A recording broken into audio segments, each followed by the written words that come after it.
Hello, friends, and welcome to episode 184 of the Claim Your Magic podcast with me, Sabrina Scott. Hello. On this podcast, I talk all about life, love, healing, spirituality, witchcraft, magic, tarot, feminine energy, mediumship, and really anything I feel like talking about. So thank you so much for being here. This is my second episode since April, from eclipse to eclipse, so it's nice to be back. And as I am recording this, it is just past midnight on the full moon in Aries. And there's a few things I want to talk about. So I posted on Instagram and sent to my mailing list some little tips for how to work with this full moon energy. I'm not going to reiterate them right now. So if you want to know like what you should do for the full moon, like which you can still do today on Friday or over the weekend if you want to, if you're listening to this in real time. I won't be repeating that here just because I've already said it elsewhere. So go check that out if you are curious. Today, I want to talk about something else, and it's a topic a few different interwoven topics, I guess, that are related. So one of them is how healing it's kind of a loop. Like it's like layers a little bit. Layers or a loop or a spiral or something.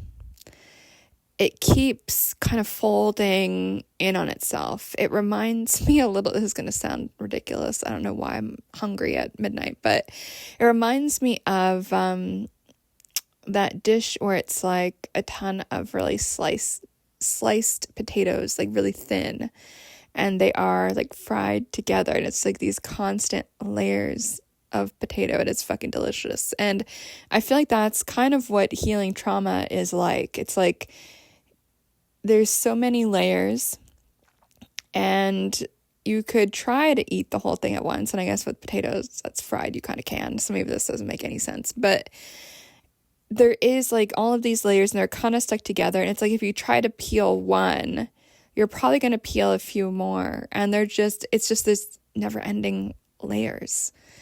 And everything is kind of baked together, and there's always more to be revealed. And if we're thinking about it as layers or a loop or whatever, and maybe different imagery works for you, whether that's like an onion with its layers or those wooden nesting dolls that are so beautifully painted, I think from Eastern Europe, though I could be getting that completely wrong. It's like you open it and then there's more and more and more inside. And I really do feel like it is a lifelong process, and we are all going to be healing, I think, our whole lives if we elect to do the work. Obviously, we all know there are many people who never do this healing work. There are many people who stay in their emotional childhood into their 50s, 60s, 70s until they die, and they never break out of it. They remain immature, fearful, and unable to admit their mistakes or anything like that, unable to apologize. We see this a lot with abusive people, people who are narcissistic or kind of in that cluster of personalities and behaviors. I'm sure most of us have at least one family member or know somebody who is just really clear that their mental process is just stuck in time from childhood. And some people never heal that. So that is what it is. But for those of us who are on the healing journey of self-awareness, self-understanding, and reprogramming to some extent our behaviors and our thought patterns and all of that, and understanding like, oh, I'm triggered by this. Where does that come from? Okay, I understand this. Okay, that gives me some information to kind of reroute this in my mind, etc., etc. Those of us who are doing that are going to be doing that forever.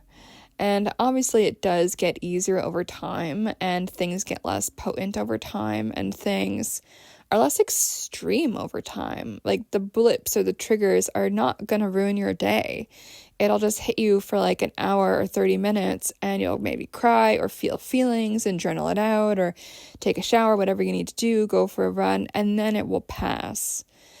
When we're younger on our healing journeys, it often, like, I remember when I was first starting to deal with all this shit, I'd be like completely thrown off for like weeks. I'd be like upset about blah, blah, blah, whatever it was, it would just fuck up my whole schedule. Like, I couldn't do anything. There were times when I was so in my trauma, I was completely bedridden. And obviously that doesn't happen now, but I remember when everything was so potent and it was so fresh and so painful. Now, obviously, I've healed a lot of things, but we always loop back. There's always more layers on our wounds that life reveals to us. And that, I feel like, is something interesting that kind of happened to me recently that I wanted to talk about. And I'm sharing this story, I feel kind of cringy sharing this story, but also kind of not. So I feel kind of cringy because it's like, oh, Sabrina, you're in your mid-30s. Should you just like shut the fuck up about trauma and like get over it? It's like, well, yes, but also I don't want to make myself seem perfect on the internet. I feel like that is so lame. And whenever there are leaders or like thought leaders or coaches or teachers or whatever, people in positions of authority and leadership online, in my opinion, like for myself, like leadership is not about presenting myself as flawless or perfect or whatever. Like, to me, leadership is actually much more about owning my vulnerabilities and my process and my failures and talking about it and teaching from it. And that is a big part of what leadership means to me. And that is part of why I'm sharing this story, because I know I'm not going to be alone in having experiences like this. And this hasn't happened to me for a long time. I think it's interesting that this kind of conversation hasn't happened to me since my first book, Witch Body, was coming out. So some of you who've been with me for a really long time will maybe know this story, maybe not. But I remember back in, I can't remember if it was 2015 or 2016, whenever the fuck it was, I did the drawings for Witch Body and I showed them to the person I was dating at the time. I think I must have been like 25 or something. And his feedback was, I think you should draw yourself more ugly so that more people will find this book relatable. Because right now you're drawing yourself too beautiful, and I think that's going to alienate people, and your audience is not going to like you or the book because you are presenting yourself too well. You need to be more self-deprecating and draw yourself more ugly, then more people will like your book and relate to it. And what I was told today was, so I'll give some context. So usually this is interesting. When I meet people out in the world, I don't usually talk too much about what I do. I usually leave that for later, which is an interesting choice that I'll talk about maybe in another episode. But I decided to take a risk and be vulnerable and share my Kickstarter page for my new book, Body Magic, with this person who I did not really know that well, to be frank. But I decided to take a risk and just see what would happen. Because I know, and this is what trauma healing teaches us, is when we take risks, whatever happens, if we're received well or we're rejected or whatever, we can handle it. We have the emotional skills to be fine and survive it, and it's all good.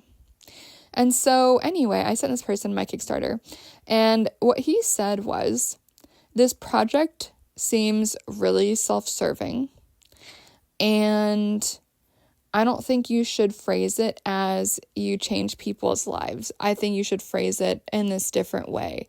And the way that he suggested it was like very much downplaying what I do and very much just being like self-deprecatingly humble in the way that I talk about my work. That is what he suggested I phrase it as.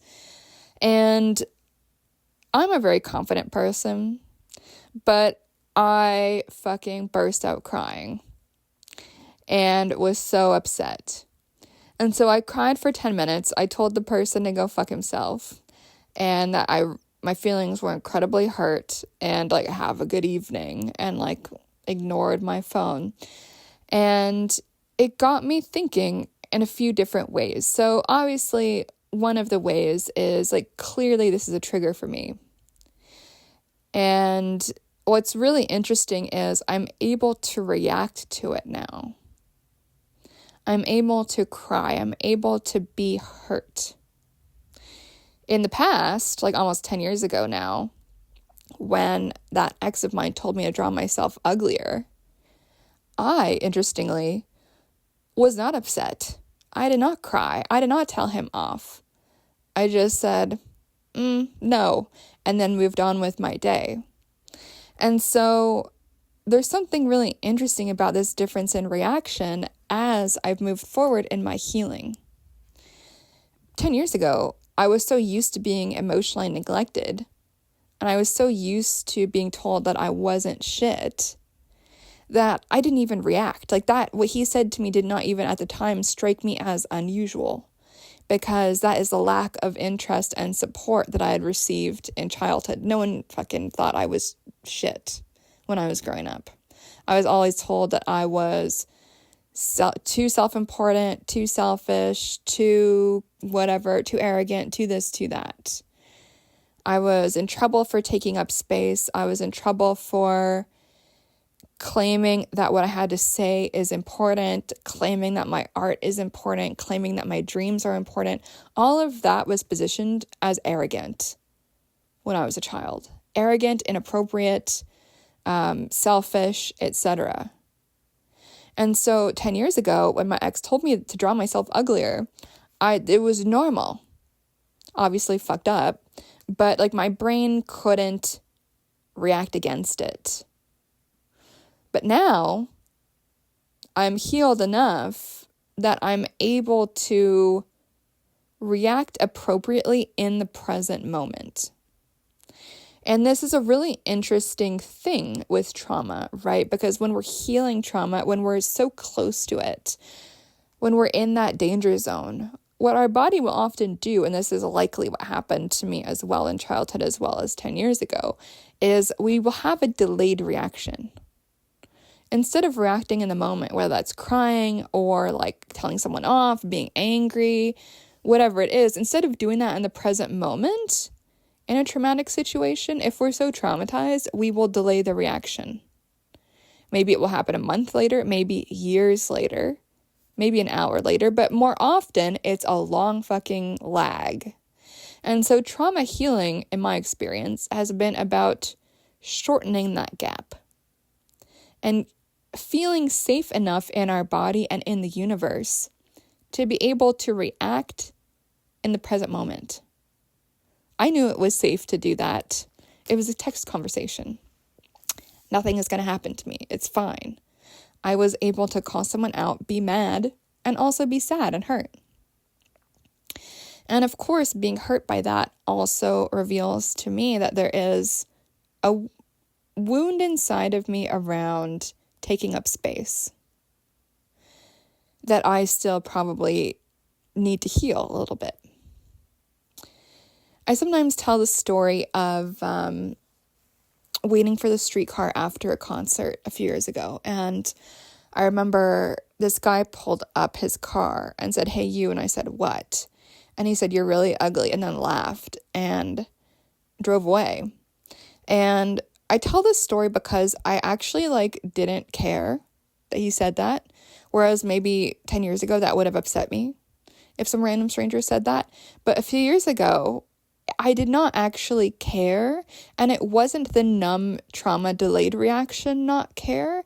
It was, I'm so confident in how I look that that does not register for me in any way. And so when we are deeply hurt by an insulting comment, usually it actually hits us and penetrates us because there is some small part of us that is afraid that it's true. And so when that guy told me I was ugly, I don't believe that that's true at all. And so it really didn't hurt my feelings. It became an interesting anecdote to teach from, to notice my own reaction. But with this, since I did cry, what that teaches me is, oh shit, there is something to heal here. There is something I have not yet fully healed about taking up space and giving myself props publicly and all of that. There is something I need to heal still around that. And so while the fucking conversation sucked ass, like, I'm honestly grumpy about it. Like, I cried, hugged a cat, took a shower, lit a candle. Like, I'm cool. But it's definitely interesting to think about, right? And now that I'm out of that, like, sad, mad reaction moment, which I think was an appropriate reaction, now I can analyze it and say, wow, okay, this is revealing to me a growth opportunity. I clearly need to do some more work around deep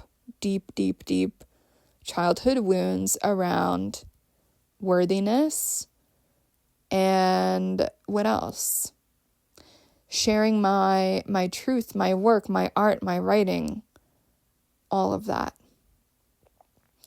And so the point of this story and this little speech I'm giving right now is to illustrate that healing is like a loop. There's layers of this. And it is really interesting to notice over time, like, how do our reactions change?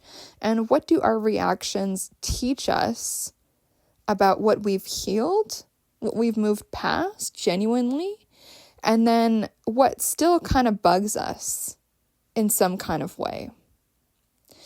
And I feel like, weirdly, it was a perfect, annoying fucking thing to have happen on this Aries full moon, because this full moon is a bit fucking intense, to be honest. It's like not one of those like hug, hold hands, and sing songs and dance under the rainbow kind of full moons. It's definitely a full moon that's like coming for you.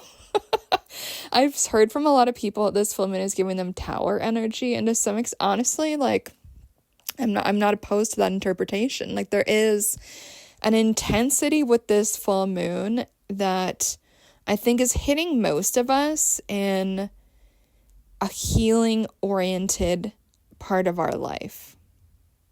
And so if your day-to-day was weird or annoying, or the last few days as we've been in this full moon energy has been tough or emotional or whatever, yeah, there is an opportunity to lean into it and ask some questions about, okay, what does this teach me? What is the lesson here?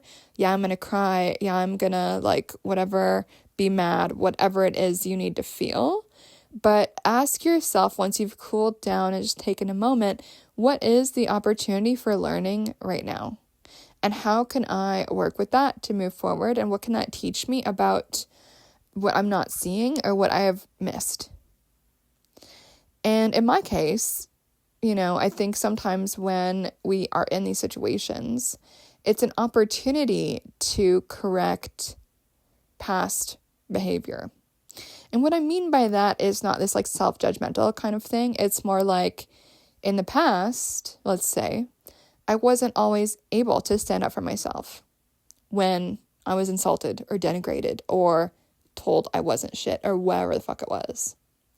But now I can react in the present moment and react with appropriate anger and appropriate sadness. And by appropriate, what I mean is anger and sadness in proportion to what I experienced, which is very different from, and don't take this the wrong way, you guys, but sometimes when you're in a super trauma space, when you're super fresh on things, and I know I did this after my 2 rapes back in my early 20s, sometimes when you're in that space of super recent trauma, you're so easily triggered, every little thing sets you off.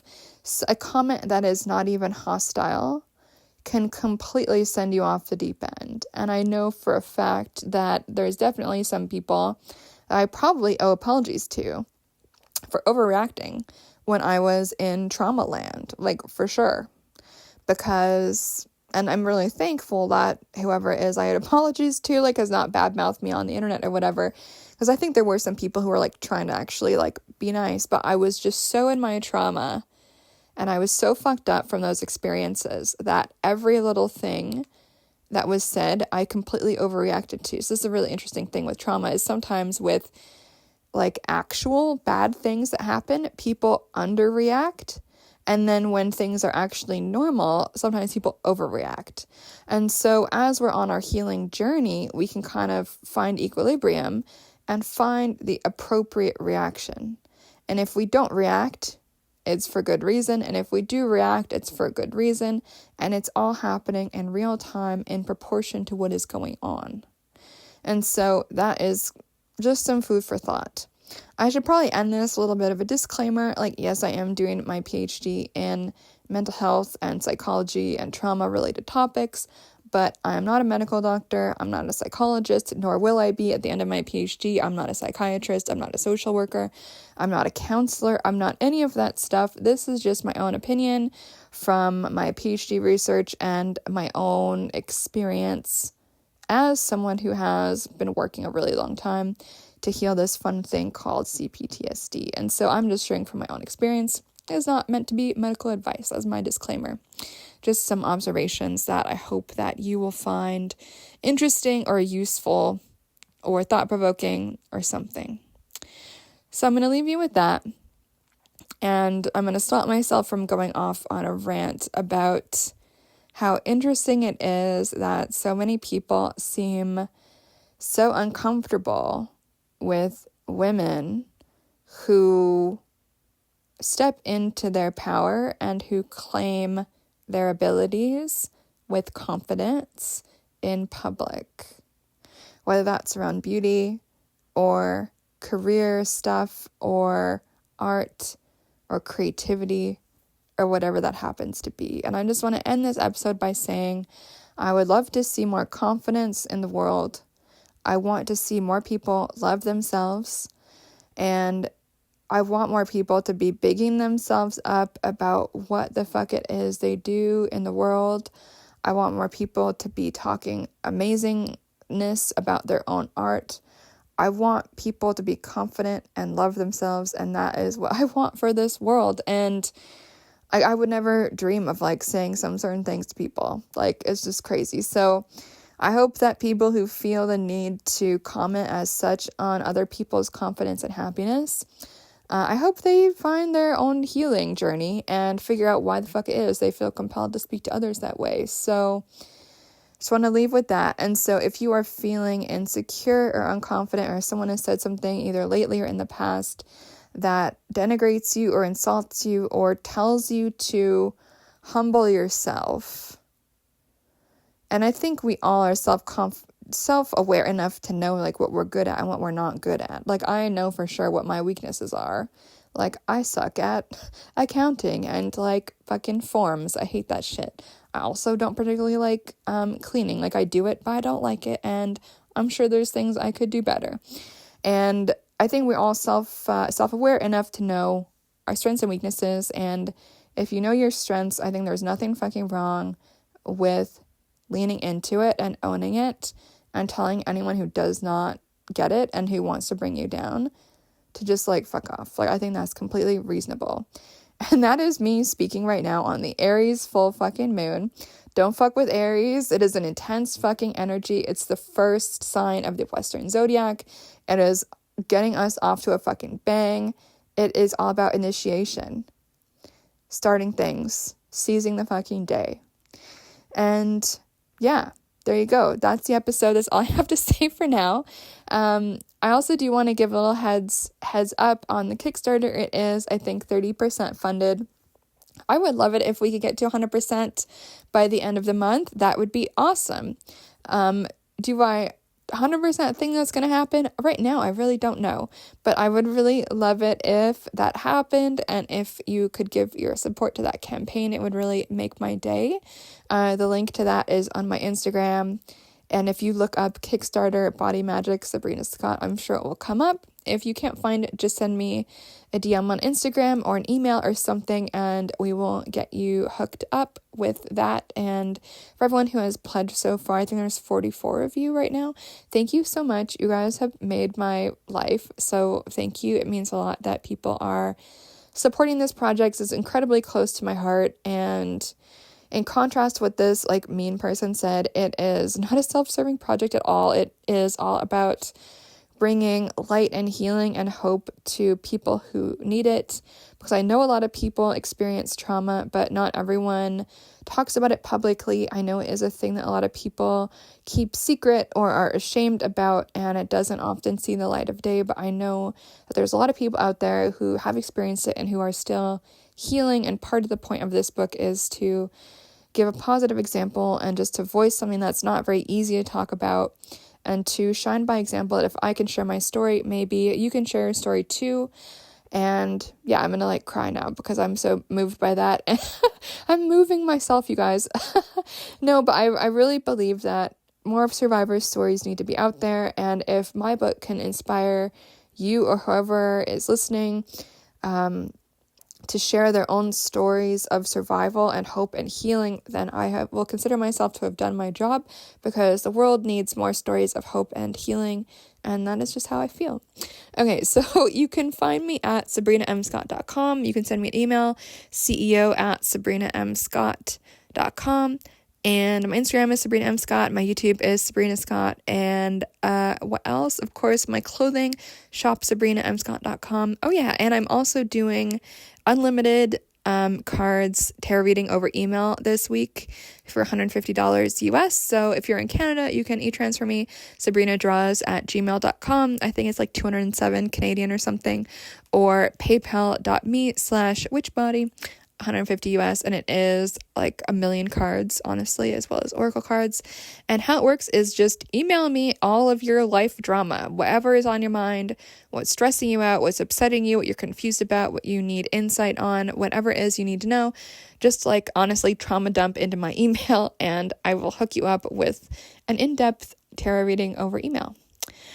Okay, that's all. I hope you guys have had an interesting full moon, and sending you all so much love and good vibes. Take care. Bye.